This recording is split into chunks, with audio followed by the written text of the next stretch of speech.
do, oops, we want to go slideshow, and we want to do from the beginning. Whoa. Oops. Oops. Wait a minute. Where did you go? Let me find y'all again.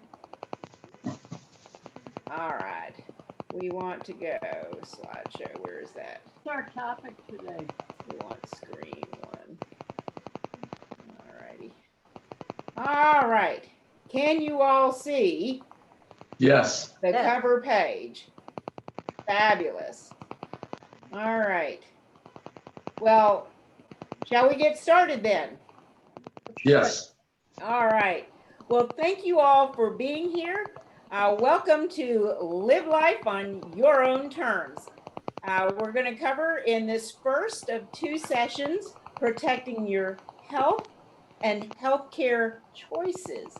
I am Ann Elmore with the North Carolina Department of the Secretary of State. Our Secretary of State is Elaine Marshall. It's my pleasure to be here on behalf of her and the department. And you're probably wondering, why the heck does the Secretary of State, of all things, have anything to do with health and health care choices? Well, first of all, the Secretary of State registers trademarks and enforces the criminal laws against counterfeits.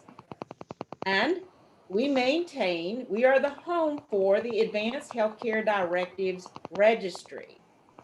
Now, I am a lawyer, have been since 1985. So let me stay at the outset, the lawyer disclaimer, which is that this is a general educational experience. It should never be construed as legal advice. Legal advice is given in the context of a lawyer-client relationship, and it's based on your individual circumstances. I will be expressing views of my own, so bear in mind that they are not necessarily those of the department. There have been recent law changes. I've tried to make everything current, but bear in mind that from time to time our laws do change and circumstances certainly change, and that might affect the outcome. Disclaimers aside, let's talk about protecting your health. All right, we have some things that we're all juggling, and it's really important to always protect and give greater weight to protecting our personally identifying information, our health, and our lives. But you know what? On that other side of the teeter-totter, there is always the fear of missing out. You know, there's a lot of hype around some of these treatments, the infusions for coronavirus, that kind of thing. And it's easy to get caught up in the worry, oh my gosh, if I don't jump now, I won't be able to access it. And then there's that issue of cost we're all aware of, right? And we're all trying to save money where we can, if we can. And then there's that matter of convenience. And you know what? So many of us had gotten into, going on to Amazon and getting a lot of stuff on internet. And that is so wonderfully convenient, and that's a sign of the times. I mean, the world is now our oyster. Think about it. It is the best of times. But guess what? It's also the worst of times. Not only because of the coronavirus, let's be real, and the flu, but also think about it. The world is our oyster, but oh my God, the world suddenly has access to us. And so suddenly we are more vulnerable than ever before. So we gotta be careful, and we always want to make sure that we're attending to, first of all, our lives. We want to preserve our life, our health, and our personally identifying information. All right, every one of these is a factor, but we want to make sure that the one side always predominates. Now, with the tendency to go online, Who among us doesn't know somebody who didn't get a medication because it cost too much or tried to stretch their medication, right? Or maybe what? You heard you could get it cheaper, maybe in Canada, Mexico, someplace else, but on the internet for sure, right? Well, here's the problem. According to the Food and Drug Administration, they did a survey of online pharmacies and they found that 97% are illegitimate and unsafe. Wow. And that was before the pandemic. Before the pandemic. So we got to be careful, because the bad news is that a polished website, a legitimate looking packaging, those kinds of things are not accurate indicators. So what are we supposed to do? Well, we need to screen. And there are tools to screen those online pharmacies. And you're saying to me, Anne, why? I mean, really, that's an extra step. Why do I need to do this? Why do I need to go to that extra trouble? Why do you need to go to that extra trouble? Well, because it's dangerous out there. You're saying to me, it's got the name of a reputable pharmacy in it. It says it's Avastin. It says it's whatever drug I need. Well, consider the example of CanadaDrugs.com. You remember the news just a couple of years back? The Federal Food and Drug Administration shut it down. Why? They were selling fake, unapproved, mislabeled drugs. In particular, let me give you an example. Cancer patients were being sold Avastin. For those of you not familiar with that particular drug, it is for late stage cancer. The drug, what appeared to be the drug, sold by CanadaDrugs.com, contained no, that's zero, zilch active ingredient. The people who got that were battling late stage cancer. They thought they were getting life-saving medicine. They weren't.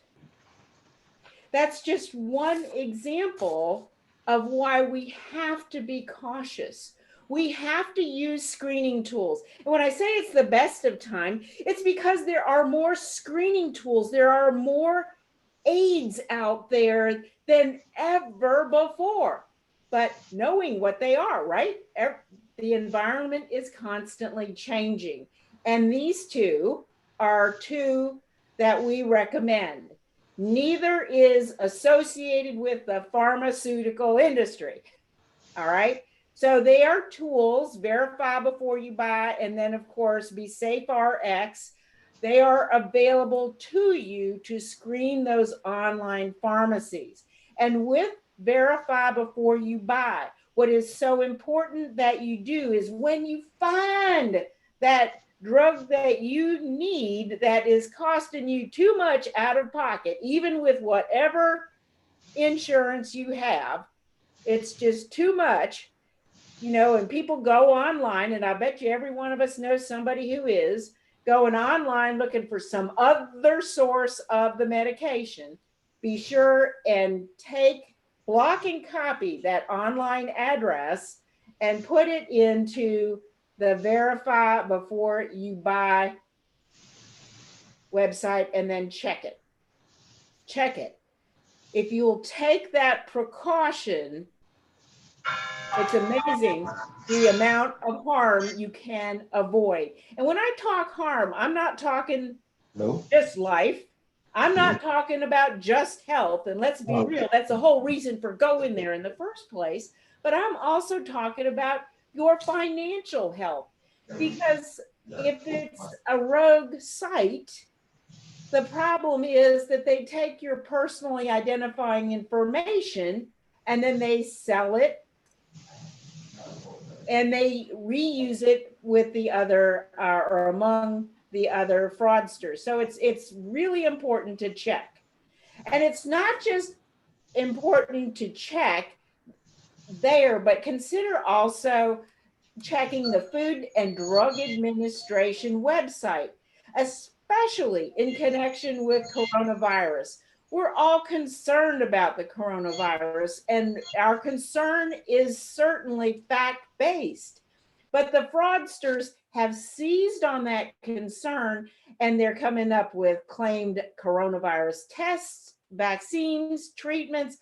Go to the Food and Drug Administration if you get something, if you see something, and double check, is this legit or is this not?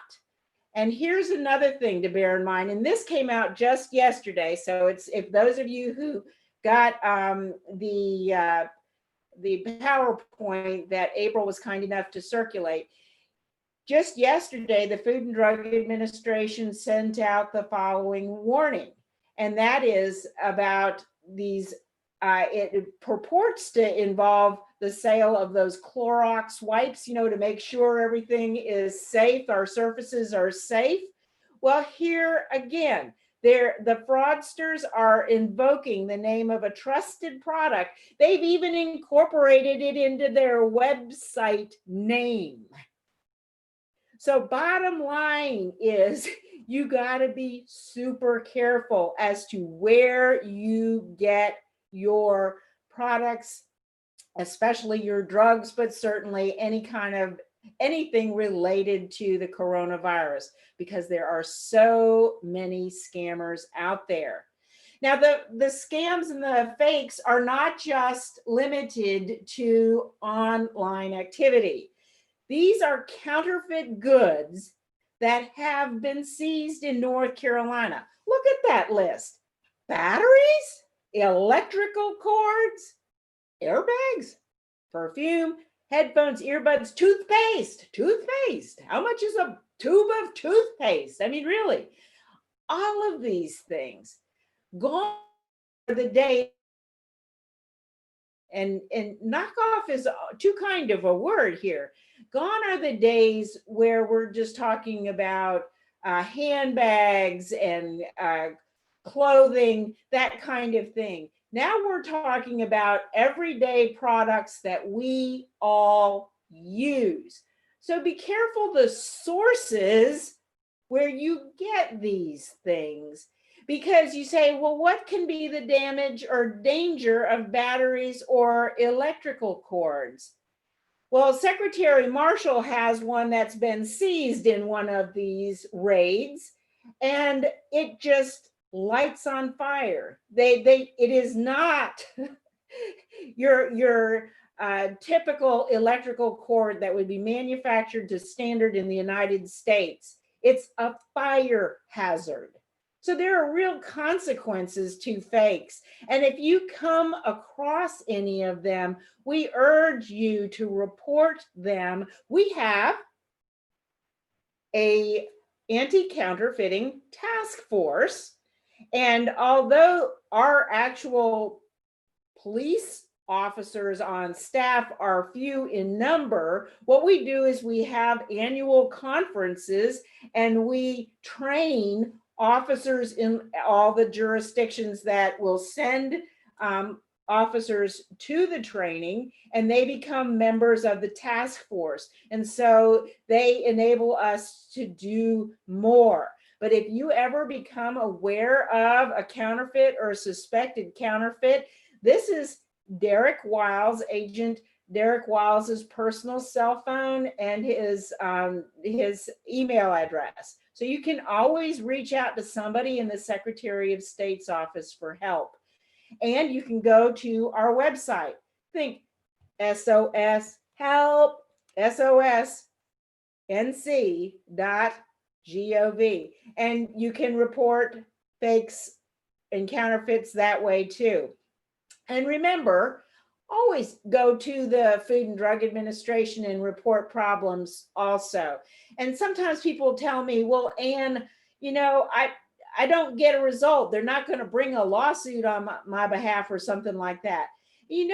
That isn't the only criteria. What is it? If something isn't reported, it can't be addressed.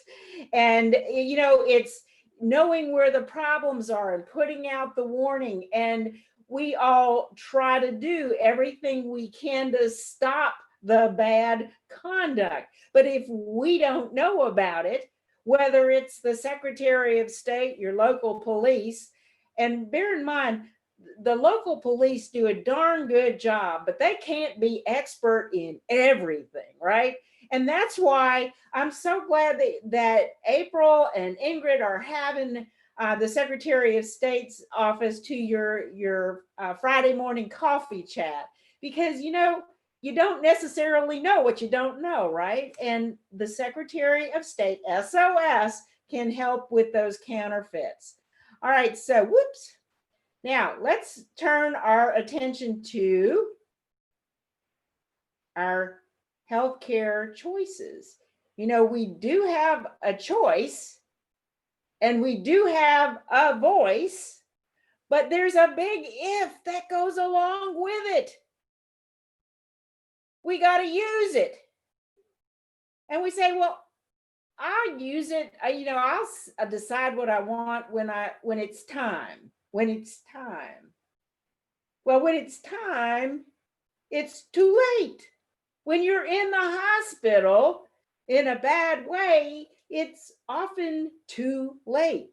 And let's be real, the coronavirus has made it so very clear that can happen pretty quickly, and it can happen to people quite unexpectedly. Now, that was always the case.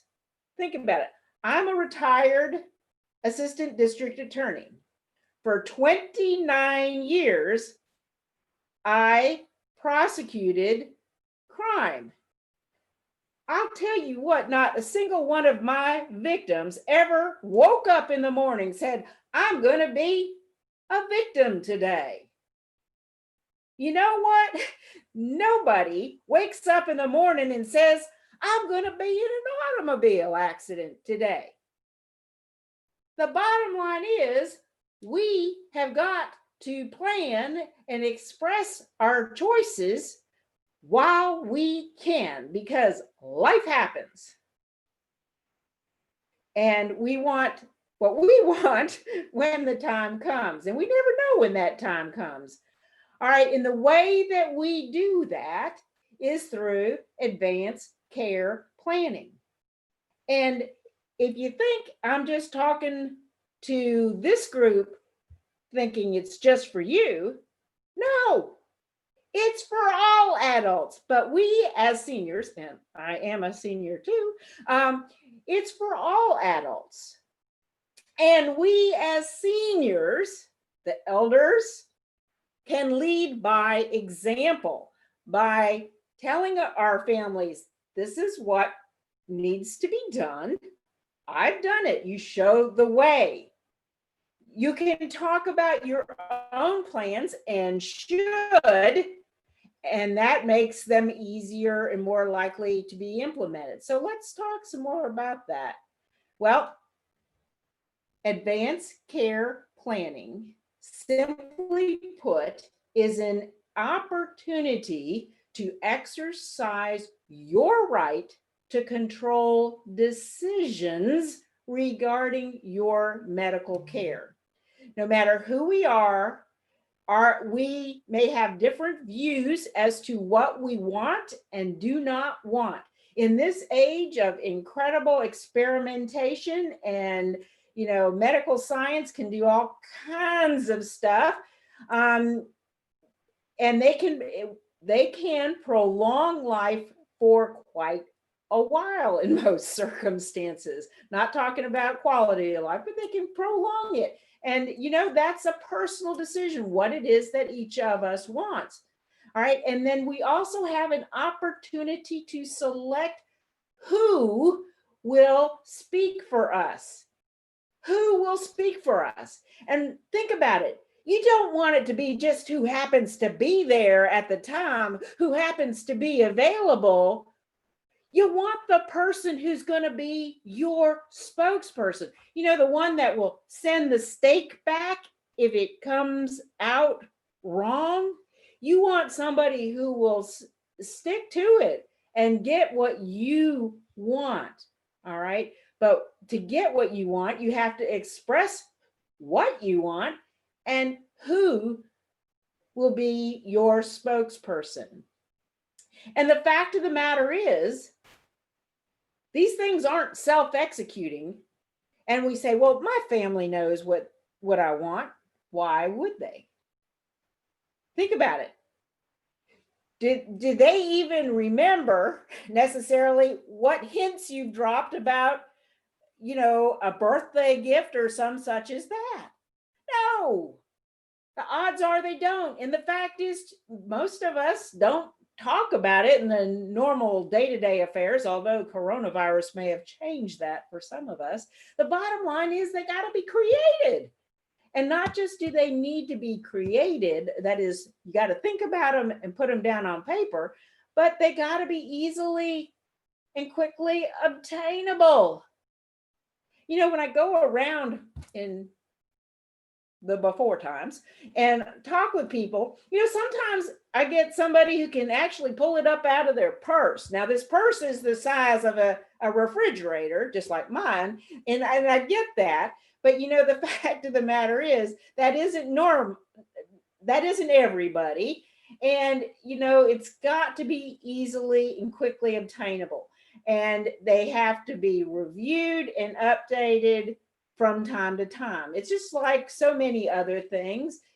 Over time, our views may change. The person that we may have selected to be our spokesperson may have moved to the other side of the country.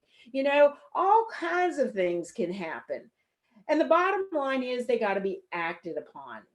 And that means the people who are supposed to act on your behalf, they need to know about it and they need to know what you want. So all of those things are factors you got to take into consideration. So what about advanced care planning? Well, it enables you to better understand your options. As you go through the thought process, looking at the forms and say, what do I want and why? Decide what you want and don't want, clearly communicate what you want, exercise control. Here's a biggie. A lot of people say, well, I really don't want to deal with this. I don't want to be a burden. Well, here's the thing, and I can tell you this from my own personal experience. When my brother was unexpectedly in an automobile accident, it was a horrible accident, and he was in a coma for almost a month. Almost a month. Of course, we didn't know it was going to be a month. We didn't know if it was going to be a day, a week, 2 weeks, a month, forever. We had no way of knowing, and yet we had no documents, no idea what he wanted, no idea who was supposed to speak for him. It made it very hard for a family. So the thing that you need to bear in mind, and it's certainly the experience in my family has caused all of us to go ahead and do this kind of planning because it is a huge burden. And if what we're trying to be is not a burden, not doing this is a burden. It creates a heck of a burden and stress. Think about it. And at a time when all of us, we want our family to come together and support us and support each other. Yet if we haven't made these decisions and expressed them, there may be division and disagreement. And then there's the guilt. So please, please consider what an important opportunity, and it is limited. I mentioned earlier, wait until you're in the hospital is a little bit late. It's really late. You can only do this when you have the capacity to do it. All right. And think about it. You do it now. Don't do it with the idea that it's a one and done, because it's not. All of our views change over time. But once you do it, it's the darndest thing. It's sort of like hitting the send button on an email. Oh my gosh, it crystallizes in that instant what you could have, should have, would have done, right? It's when things happen, then all of a sudden they mean something. They may have been happening all along, and probably were, but you didn't have anything to hook them onto. There was nothing to grab those and bring them to your attention. So it's really important to make those choices. Unfortunately, people don't. They say, well, my doctor knows what I want. Really? Which one of you, tell me now, which one of you had your doctor come to the hospital and treat you? They're called hospitalists. They don't know you from Adam's house cat. All right, so please, please consider the reality. It's the best of times. We got resources, access to things we never had, but there's another side to that. So the bottom line is we got to let people know what we want, okay? So the bottom line is a lot of people aren't doing it. And let us not be those ones, because let's be real, even young people, they're adults, right?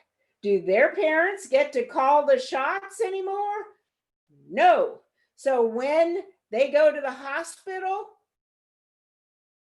what comes up? What rears its head? It's supposed to protect all of us, right? It's called HIPAA. HIPAA. It's like, oh my goodness, suddenly you're not able to access what you thought you could. So that even, I call them kids, they're our kids, right? But they'll always be our children, but they're not children in the eyes of the law. They're not children in the eyes of HIPAA. So please remember, this isn't just about us, it's about them too. We want to be able to act in their best interest and in accordance with their wishes, but it helps if they have designated us as their proxy, their healthcare proxy, and specified what their wishes are. All right. And the reasons given, all have we got it? But there is a remedy for every one of those daggum excuses. All right, these things can be done online during a doctor visit, estate planning. The forms, the statutory forms are available online. They are free for those who are self-helpers or just want to get, prime the mind before you go talk with your lawyer about it. And we all need to reframe this discussion away from death to discussion about what kind of life we want. What do we want? All right. And we don't plan. Well, my gosh, you get unexpected decision makers, you get unexpected, unwished for outcomes. And we don't want that anxiety and stress and potential disagreement and guilt among our family members, do we? And if there is no directive, there's a statutory hierarchy that goes on that is triggered. It's inconvenient, by the way, for the people who are acting on our behalf, but there is by law a hierarchy. And what comes into play sometimes is, in this day and age, we have people who are separated and they don't necessarily want that estranged spouse speaking for them. But yet, if they haven't specified, well, they're first in the statutory hierarchy. And those who are unmarried couples, They may have been together for 50 years and know each other's wants and wishes intimately. But they're not a spouse in the eyes of the law.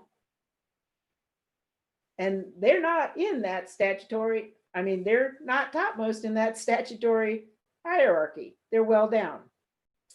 So you can see that it's helpful to have somebody specifically named. Oh, and let me do call to your attention, even if you say the spouse, okay, sometimes the spouse isn't the best person to act on our behalf. Remember what I said about sending the state back? We all need somebody who will be our spokesperson, who will be assertive on our behalf. And not everybody is good at every role. So please consider that carefully, and you have the opportunity to do that when you specify your proxy, your healthcare agent. All right. Unexpected outcomes for the patient can be longer life versus quality of life. Some people have something they want to hang on for in particular, and that's their right and that's their choice. But if that's not your choice and you don't specify, you get the full Monty. You get the full Monty, whether that's what you want or not. Hospital versus home. A lot of us have very strong feelings about that, where we would prefer to be. Strangers versus family. As you know, particularly in the coronavirus context, while the staffs at the hospitals have done incredible jobs, they truly are our superheroes, but they're not typically family. And until you show up there, they're strangers, right? So it's something to consider. Painful regimens, ventilator, hydration, and nutrition tubes. All of those are in the spectrum of what medical science can provide for us.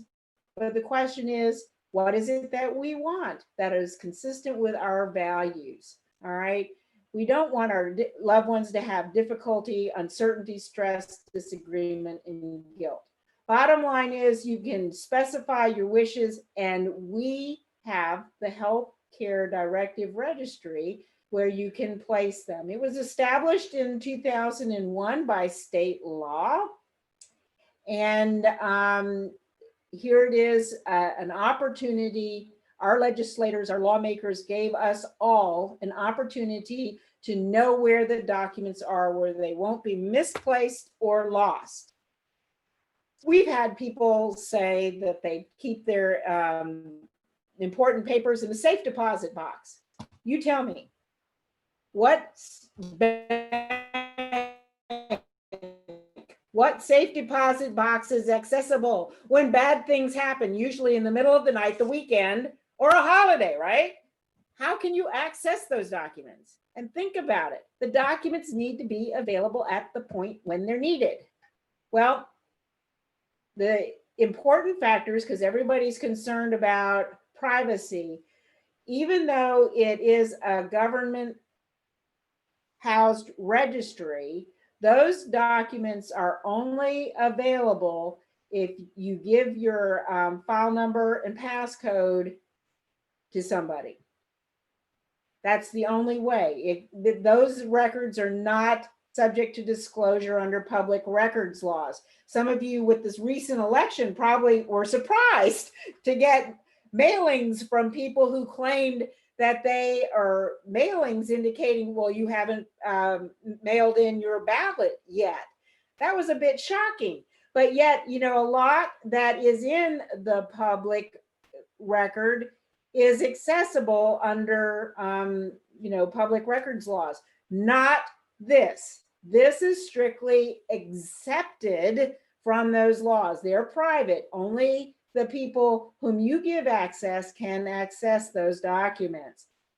And the documents you can register are the healthcare power of attorney, the living will, advanced instruction for mental health treatment. And that's for folks who may have gone in the course of their treatment, may have gone to certain facilities for treatment, or tried different drugs for treatment and found that they just didn't work.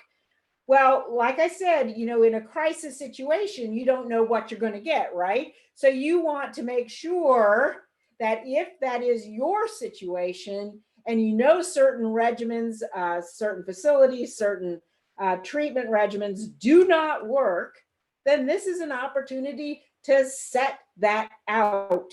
And of course, the organ donor card. You're saying to me, Ann, whoa, wait a minute, where is that DNR? Where is the most form? Other states call them post forms. Well, the reason that those are not documents you can file is because those are medical orders. They're not legal documents, and they got to be obtained from medical professionals. So they're different, they're very different animals.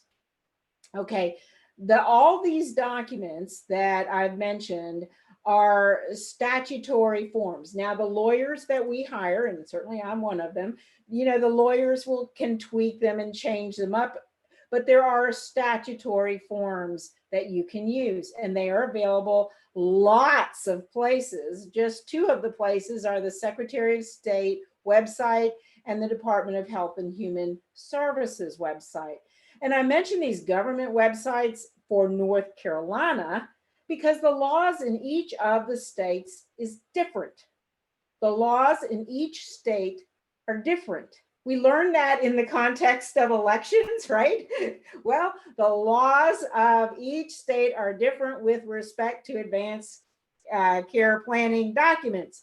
And so you want to get North Carolina documents, okay?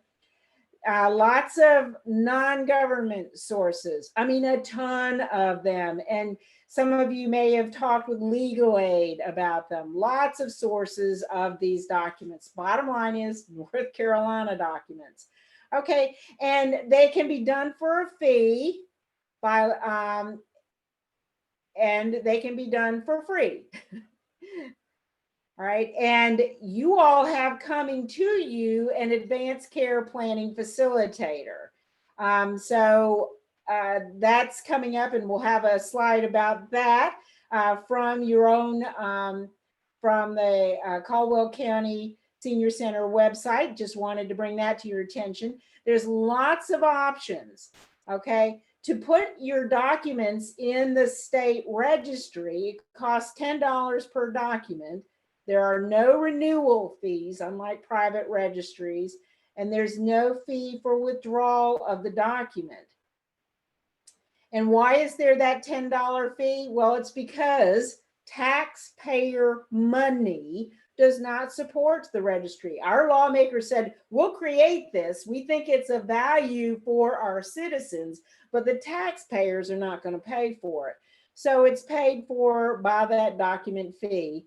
As well as any gifts, donations, grants, that kind of thing. All right. Now, registration does not constitute a legal finding, but it does not affect the validity of any document, and it does not relate to the accuracy of the information on the document. Remember, these documents reflect your choice, okay? Your choice. All right. And you don't have to register your document. That's a choice. And you don't have to notify us of revocation if you decide you want to change your documents, although I would submit that if the whole point is to make them accessible, please do let us know if you've changed your mind. Okay. And remember, because you can change your mind for free. You can withdraw the former documents for free.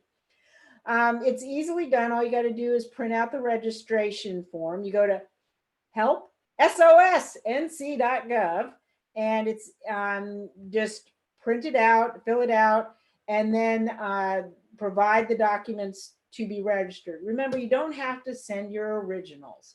You can send copies so long as the notary seal is visible, and then make out a check. It's easy to do. And what you get then are cards. And I carry mine in my billfold, and I carry it right next to my driver's license and my medical insurance. Why? Because if something happens to me, what do you think they're going to want to look at? Yeah. Hey, Ingrid, I see you raising your hand. Yeah, they're going to want to see your ID and your insurance. And there it is right there. All right. So it enables them to access it easily. You know what else? There's 2 cards. You can get more if you need them. But what it does is it enables not just you to have that card, but also you to give it to the person you want to act on your behalf. So they've got it in their billfold or wallet. And there's none of this stuff running around. Where's the document? What file did I put it in? Oh, it's locked in some safe, or it's in the safe deposit box. You got it right there at your fingertips. And for anybody who uses a smartphone, you can pull it up on your smartphone and look at what you put. So if something happens and somebody gets to talking and you're like, wait a minute, what did I say about that? You can look it up in the moment. You know how it is, the easier you make it for yourself, the more likely you'll do it. There, that's an option, but it's like everything else in life. It's an option, it's available, but it's no good to you unless you take advantage of it. Okay. So this is what our website looks like. It's easy peasy to access your own directives.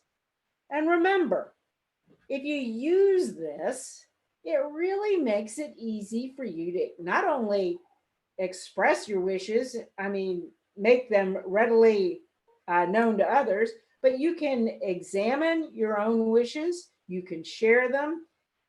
And you know what? If you're the proxy and you got it right there on the spot, you can help a loved one achieve his or her healthcare wishes because you will know what they are. There's not this guesswork. And if some family member tells you, no,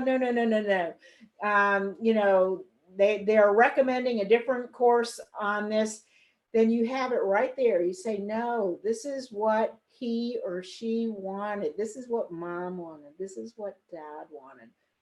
This is, what somebody wanted. Opportunity to make the documents available when they're needed. We don't want to miss these opportunities. You say, well, I'm busy. I got other things on the plate. Well, it's always too early, right? Until it's too late. And of course, this is ever more true. Nothing is more expensive than a missed opportunity. And in the end, consider, we only regret the chances, the opportunities we didn't take. So open a dialogue. We got the holidays coming up, and hopefully for many of us, we'll be doing it by Zoom. But in Zoom, you can really talk to people in a way that perhaps some of us don't necessarily under normal circumstances, because you can see each other really good. Robert, you're a little bit small in my image, but when I talk with my cousin, I get real close, just like I am for you guys now, because I love to see people, look them in the eye and talk with them and see how they're reacting. So you can open a dialogue with this and they can see that you're sincere and you're leading by example. All right. And remember, when you're talking with people about what it is you want, you can head off problems at the pass. If you find out the person that you had thought would be your proxy is not going to do what you feel is right for you, then maybe you need to choose another proxy. But do you know what? You don't know that until you have those discussions.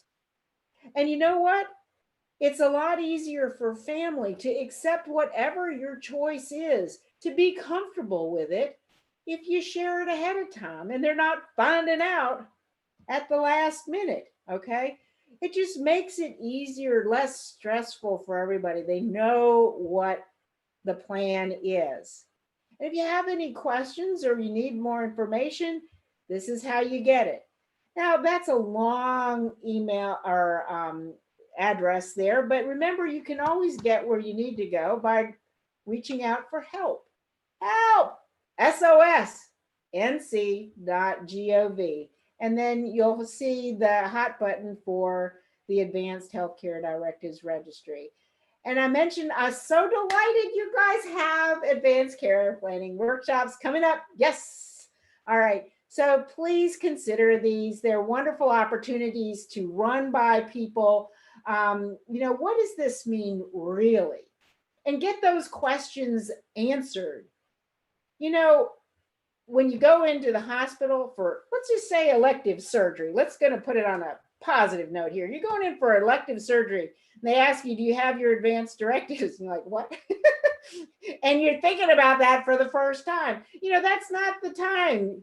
You want to have had a chance to talk with people and think with people about what do these choices really mean? So thank you, April.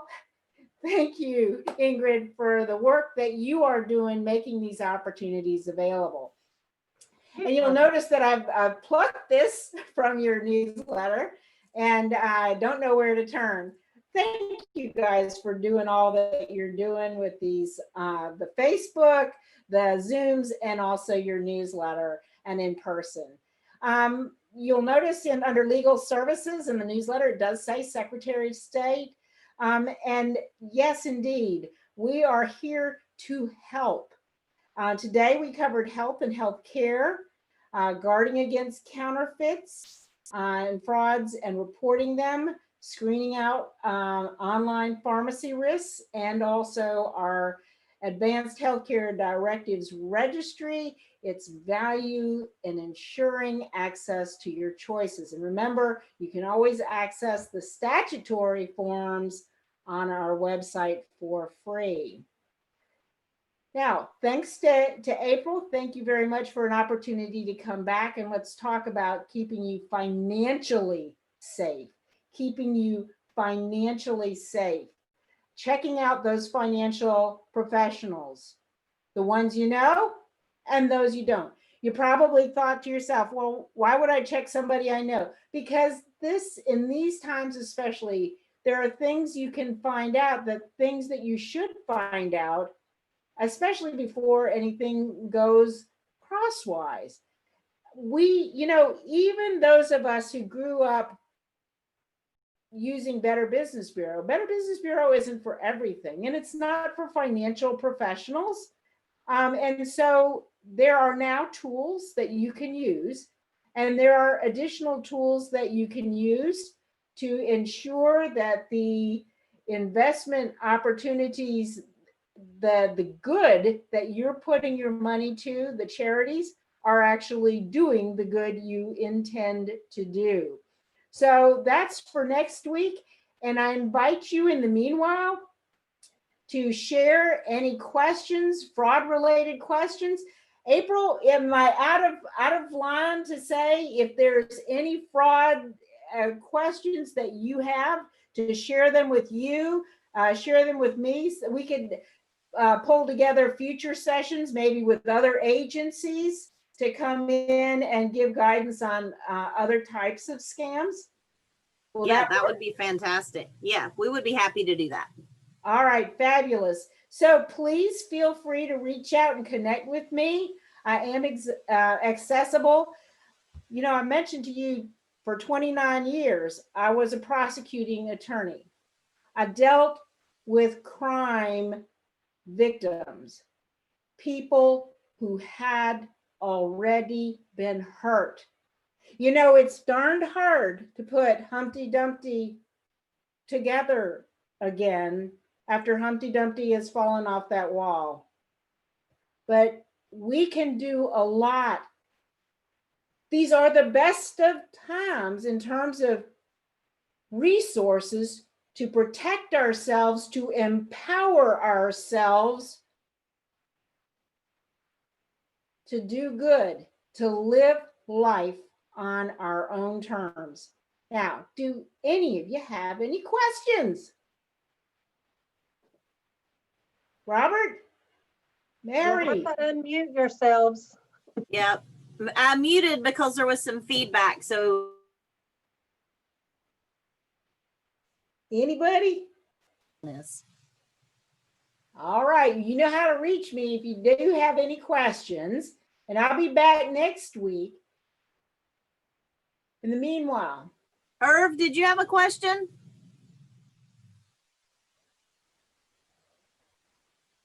Nope, maybe not. I saw that he unmuted, but I okay. don't know if he had a question or not. Well, thanks to each and every one of you for participating. Thank Remember you. always, we cannot protect ourselves from what we don't know about. And you all coming together, I know what do we have today? We have three seniors, Uh-huh. 3 members of the community. Okay, we got 3 members of the community and 2 staffers on this call. That's a help. That's a huge help because one of the values of community is the opportunity to share knowledge. So Robert, Mary, Irv, you know, anybody, anything that you've heard, bring it forward. Let's talk about it. Let's share the knowledge. Let's avoid harm. Thank you, guys. Thank Thank you. you, Anne. We'll see you next week. Bye, Bye. y'all. Stay safe. What?